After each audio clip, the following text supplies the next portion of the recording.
தாவேக்காவிற்குள் முன்னாள் அமைச்சர் செங்கோட்டையன் வந்த பிறகு அதனுடைய தாவேக்காவினுடைய ஒரு நிறமே மாறி போச்சு. அதை பற்றியான விமர்சனங்கள்லாம் மாறி போச்சு. தாவேக்காவிற்கு ஒரு புது தெம்பு ஏறி போச்சுன்னு கூட சொல்லலாம். செங்கோட்டையனை வரவேற்கிறதுக்காக கோயம்புத்தூர் அந்த விமான நிலையத்தில் அவ்வளோ கூட்ட இளைஞர்கள் வந்து அவரே சொல்கிறாரு, எனக்காக ஒரு 4 மணி நேரம் இந்த இளைஞர்கள் காத்துக்கிட்டு இருக்காங்க. எப்பவுமே உங்களுக்கு வந்து அந்த இளைஞர்கள் கூட்டம் பார்க்கும்போது இந்த சின்ன பசங்களை பார்க்கும்போது உற்சாகம் ஒன்று வரும் இல்லைங்களா? அவருக்கு ஒரு 77 வயசு, 50 வருட அரசியல் அனுபவம். எம்ஜிஆர், ஜெயலலிதா இவருடைய அரசியலில் பெரும் புள்ளியாக பெரும் சக்தியாக அவர் இருந்திருக்காரு.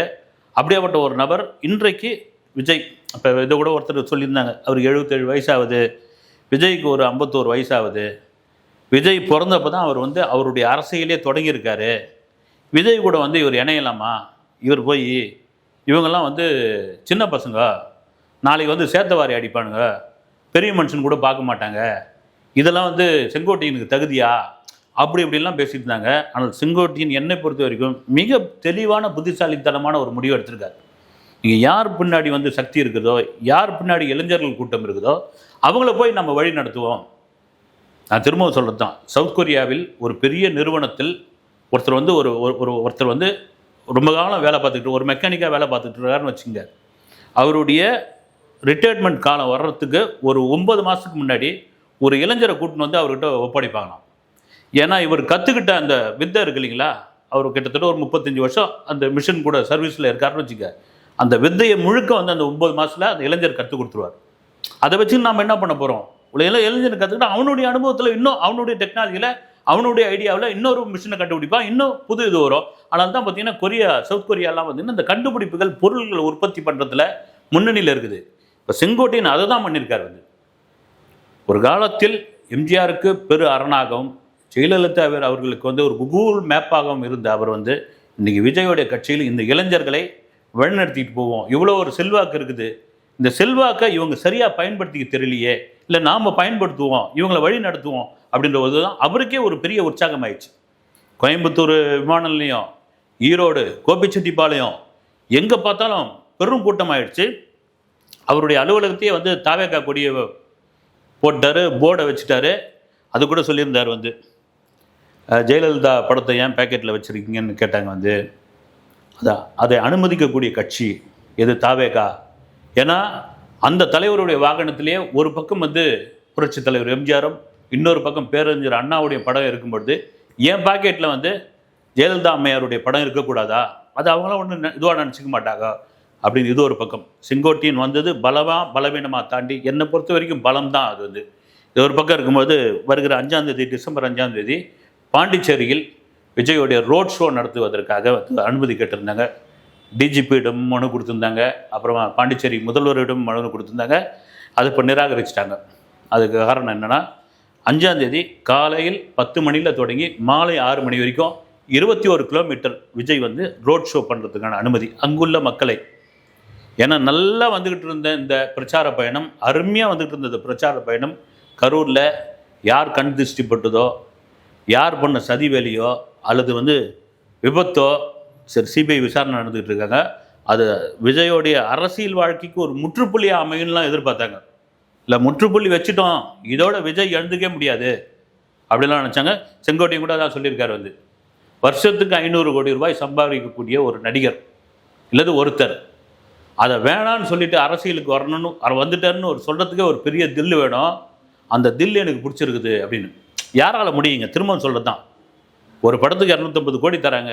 விஜய் நினச்சா 3 படம் கூட நடிக்கலாம், 2 படம் நடிக்கிறார். 500 கோடினா 500 கோடிக்கு சாதாரண காசா உங்களுக்கு? அதை வேணான்னு சொல்லிட்டு அரசியலுக்குள்ளே வரதுக்கு ஒரு பெரிய தில்லு வேணும். விஜயே நான் இதில் இந்த அரசியலுக்குள்ளே வந்து தான் நான் சம்பாதிக்க வேண்டிய அவசியம்லாம் கிடையாது. உண்மை அதுதானே. வந்து விஜய் அரசியலுக்கு வந்து அவர் முதல்வராகி அவர் ஊழல் பண்ணி அதில் வர காசு சம்பாதிக்க வேண்டிய அவசியமே கிடையாது. இது ஏன் போட்டு மண்டையை பிச்சுப்பானே? ஒரு வருஷத்துக்கு 3 படம் இல்லை 4 படம் கூட நடிச்சுட்டு போவோம். நமக்கு காசு கொடுத்து ரெடியாக இருக்கிறாங்க. நம்ம படத்தை ப்ரொமோட் பண்ணதுக்கு ஒரு டீம் இருக்குது, நம்ம படத்தை ஓட வைக்கிறதுக்கு ஒரு பெரிய ரசிகர் பட்டாளம் இருக்குது. இதில் ஏன் வரணும்? ஏதோ ஒரு மக்களுக்கு ஒரு நல்லது செய்யணும். மாறி 2 திராவிட கட்சிகள் தான் ஆண்டுகிட்டு இருக்கணுமா? நம்ம ஏன் புதுசாக வந்து ஆளக்கூடாதா? நம்முடைய அண்ணனாக நினைக்கப்பட்ட விஜயகாந்த் ஒரு பெரிய இடத்திற்கு ஒரு முதல்வர் நாற்காலிக்கு வருவோன்னு நம்ம எதிர்பார்த்த போது அவரால் வர முடியல. நாம் தான் வருவோன்னு ஒரு முடிவுக்கு வந்திருக்கார் அரசியலுக்கு. அதை வரவேற்போம். அவருடைய வெற்றி வாய்ப்பு எப்படி இருக்குன்னு பார்ப்போம். அதே சமயத்தில் இந்த பாண்டிச்சேரியில் இதை நிராகரிச்சிட்டாங்க, அனுமதி கொடுக்க முடியாது. அதுக்கு அவங்க சொன்ன காரணம் என்னென்னா, நீங்கள் பாண்டிச்சேரியில் தான் ரோட் ஷோ நடத்த போகிறீங்க, ஆனால் பக்கத்தில் இருக்கிற கடலூர் மாவட்டம், திருவண்ணாமலை, விழுப்புரம் மாவட்டங்கள்லேருந்து எக்கச்சக்கமான பேர் வந்துடுவாங்க. வந்துட்டால் இந்த குட்டி யூனியன் பிரதேசத்தால் சமாளிக்க முடியாது, அதனால் அனுமதி கிடையாது அப்படின்ட்டாங்க. இங்கே தாங்க ஒரு ரொம்ப முக்கியமான விஷயம். இதுக்கு தான் செங்கோட்டையன் தேவை. நாம் கூட ஆரம்ப இதில் வந்து பேசியிருந்தேன், செங்கோட்டையன் கூகுள் மேப் இல்லாத காலகட்டத்தில் எம்ஜிஆருக்கும் ஜெயலலிதா அவர்களுக்கும் கூகுள் மேப்பாக இருந்தவர் என்பதில் மாற்று கருத்து கிடையாது. ஒரு பயணத்தை, ஒரு பிரச்சார பயணத்தை, ஒரு பேரணியை, ஒரு மாநாட்டை எப்படி நடத்தணுன்ற ஒரு பெரிய அனுபவசாலி அவர். இந்த 2004 நாடாளுமன்ற தேர்தல், அந்த நாடாளுமன்ற தேர்தல் சமயத்தில் செங்கோட்டையனை அந்த அம்மையார், ஜெயலலிதா அம்மையார் கட்சியை விட்டு ஓரங்கட்டி ஒதுக்கி வச்சுட்டாங்க. ஏதோ ஒரு காரணம், அது காரணம் எனக்கு என்னன்னு தெரியல. அப்போ ஓரங்கட்டிட்டாங்க. அவங்களுடைய பிரச்சார பயணத்துக்கு வேற ஒருத்தர் வந்து அந்த பயண திட்டத்தை டிசைன் பண்ணி கொடுக்குறாரு. கிளம்புறாங்க, போன இடத்துக்கே வண்டி மறுபடியும் வருது. 2 முறை கடுப்பாயிட்டாங்க அந்த அம்மையார். கடுப்பாகி அந்த பிரச்சார பயணத்தையே ரத்து பண்ணிவிட்டு இங்கே வந்துட்டாங்க. பயங்கர டென்ஷன் ஆகிட்டாங்க. என்ன நீங்கள் பிளான் பண்ணுறீங்க, ஏதா பண்ணுறீங்க, கூப்பிடுங்க, செங்கோட்டையனை கூப்பிடுங்க அப்படின்னு சொல்லி அவர் வந்து அந்த பயணத்தை மிக அற்புதமாக டிசைன் பண்ணி கொடுத்தார். அது காரணம் என்னென்னா அனுபவம் தாங்க. வந்து ஒரு 20 வயசில் தொடங்கிய அந்த அரசியல் பயணம் இன்றைக்கி 77 வயசாகுதுன்னா, இந்த 77 வயசில் எத்தனை மாநாடு, எத்தனை பொதுக்கூட்டம், எத்தனை கல்வீச்சு, எத்தனை சோடா பாட்டில் அடி, எத்தனை விமர்சனங்கள், எவ்வளோ அவமானங்கள், இதெல்லாம் கடந்து ஒரு மனுஷன் வந்திருக்காருன்னா, இதை தாவேக்காவினர், குறிப்பாக விஜய் செங்கோட்டையனை மிகப்பெரிய அளவில் பயன்படுத்தி கொள்ள வேண்டும். ஏன்னா பாருங்க, விஜயோடைய பயணமே, பிரச்சார பயணமே ஒரு பெரிய எழுச்சியாக இருந்தது. ஆனால் பாருங்க, ஒரே மாவட்டத்துக்குள்ளே தான் சுற்றி வந்திருந்தது. அந்த பிரச்சார பயணம் அறிவித்து 2 முறை ரத்து செய்யப்பட்டது. இங்கே திருச்சியில் தொடங்கி அரியலூர் வந்து மறுபடியும் நாகப்பட்டினம் போய் திருவாரூர் வந்து அப்புறம் வந்து கரூரில் வந்து அதை சோழியை முடிச்சிட்டாங்க. ஆனால் இதுக்குள்ளே பாருங்கள், திருச்சி, அரியலூர், நாகப்பட்டினம், திருவாரூர், கரூர், இதே வட்டத்துக்குள்ளே தான் சோண்டு வந்திருக்குது. இதை தாண்டி அவங்களால பண்ண முடியல. இப்போ செங்கோட்டையனாக இருந்திருந்தார்னா, அப்போது செங்கோட்டையன் இருந்திருந்தால் அப்பொழுது கட்சிக்குள்ளே அவர் எந்த மாதிரியான டிசைன் பண்ணியிருப்பார்னா, அவருடைய அனுபவத்தில் அதை கரெக்டாக பண்ணியிருப்பார். இப்போ மட்டும் ஒன்றும் கட்டு போகலை. இப்போ கூட விஜய் என்கின்ற ஒரு நபர், தனிநபர், தாவேக்காவுடைய மிக முக்கிய புள்ளி விஜய்க்காக தான் ஓட்டு அப்படின்ற பொழுது, திரும்பவும் விஜய் தான் மக்கள் சந்திக்கிற பயணத்தை, பிரச்சார பயணத்தை தொடங்கினால் அது சரியாக இருக்கும். அதுக்கு ரூட்டு தலை செங்கோட்டையன் எப்படி வந்து வியூகம் அமைத்து தருவார், அந்த ரூட்டை எப்படி போட்டு தருவார் அப்படின்ட்டு இனி ஒரு காலங்களில் தெரியும். சரிப்பா, பர்மிஷனே கொடுக்கல, அதுக்குள்ளே எப்படி அப்படின்னா, பர்மிஷன் கொடுத்து தான் ஆகணும், வேறு வழி கிடையாது. அது கட்டுப்பாடுகள் கண்டிப்பாக விதிப்பாங்க. ஏன்னா நீதிமன்றத்தில் வழக்கு இருக்குது, சிபிஐ ஒரு பக்கம் விசாரிச்சுட்டு இருக்காங்க. இதெல்லாம் மாரி தேர்தலுக்கு இன்னும் 4 மாதம் தான் இருக்குது. இந்த டிசம்பர் இறுதிக்குள்ளே வந்து தாவேக்காவுக்கு சின்னம் கிடச்சிடும், சின்னத்தை கொண்டு போய் சேர்க்கணும். இப்போவே எதிர்கட்சிகள், மற்ற கட்சிகள்லாம் வந்து விஜயை தாறுமாறாக விமர்சனம் பண்ண ஆரம்பிச்சிட்டாங்க. சீமான் மாதிரியான ஆட்கள் வாடா போடான்ற அளவுக்குலாம் பேச ஆரம்பிச்சிட்டாங்க.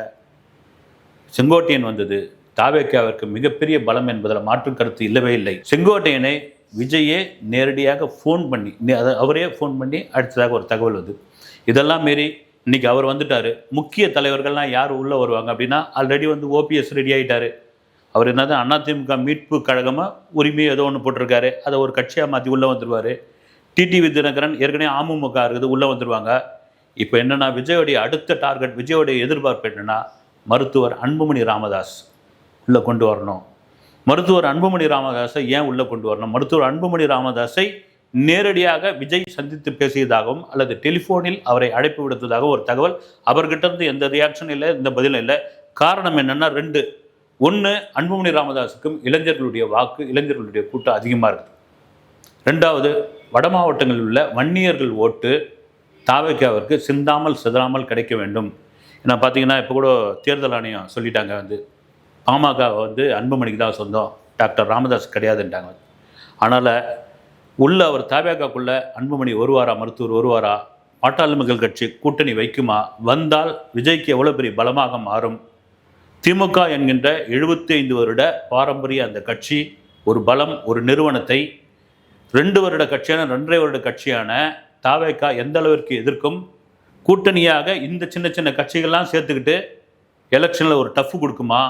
செங்கோட்டையன் மாதிரி, ஓபிஎஸ் மாதிரி ஒருவேளை மருத்துவர் அன்புமணி ராமதாஸ் மாதிரியான அரசியல் ஆளுமைகள் அவருக்கு ஆலோசனை கொடுத்தால் அது எந்த அளவிற்கு அவருக்கு பலனுள்ளதாக இருக்கும் என்பது வருகிற 2026 தேர்தலில் தெரியும்.